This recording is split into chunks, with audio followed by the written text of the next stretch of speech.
ओम दंतं सुरतता कुशुपाशं कुशमेव च अभयवरदं चैव कमण्डलकमालिका चन्द्रान्धकाण्डकुदण्डमुण्डं सुसरेशुरं चामरं चातपत्र गणेशमुद्रा षोडशे नमः।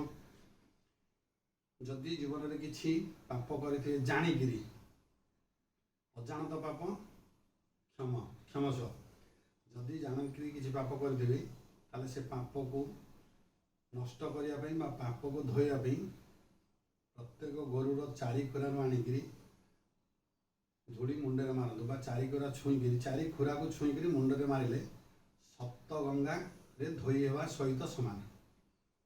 सातटी गंगार धोई हवा जहाँ चारिटी गोरु खुरार आणिक मुंडे मारे देहरे गले या 7 दिन कले निश्चित तार पाप नष्ट किंतु जाशुणी किसी पाप करेंगे ना। ये जिनटा को मन रखिए जाशुणी पाप कर गोरुर गोड़र नहीं मुंडे मारे से कौन बाबद किसी काम दब ना।